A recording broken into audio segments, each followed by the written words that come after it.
কঠোর ও রুক্ষ স্বভাবের পরিণতি কি? হারেস ইবনু ওয়াহাব রাদিয়াল্লাহু আনহু থেকে বর্ণিত, রাসূল সাল্লাল্লাহু আলাইহি সাল্লাম বলেছেন, কঠোর ও রুক্ষ স্বভাবের মানুষ জান্নাতে প্রবেশ করবে না। প্রিয় ভাই, প্রিয় বোন, কঠোরতা এবং রুক্ষতা কখনো কখনো ভয়ঙ্কর পরিণতি বয়ে আনে। কঠোর এবং রুক্ষ স্বভাব আপনার জাহান্নামে যাওয়ার কারণ হয়ে দাঁড়াতে পারে। তাই কঠোরতা এবং রুক্ষতা দূর করে কোমলতাকে গ্রহণ করুন। নিজের বিবেক বিবেচনা বোধ দিয়ে, পজিটিভ চিন্তা ভাবনা দিয়ে মানুষকে বিচার করুন। কঠোরতা দূর করুন, রুক্ষতা দূর করুন। কেননা কঠোর এবং রুক্ষ স্বভাবের মানুষ জান্নাতে যেতে পারবে না। এর চেয়ে দুঃখজনক আর কি বা হতে পারে? অনেকে মনে করেন আমার কঠোর স্বভাবের কারণে আমি এখনো টিকে আছি দুনিয়ায়, বা অনেকে আমাকে সম্মান করে। ভুল।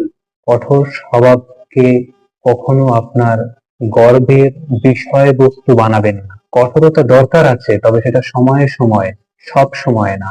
আল্লাহ নেক বুঝ দান করুক, আমাদের কঠোরতা এবং রুক্ষ স্বভাব হতে আশ্রয় দান করুক।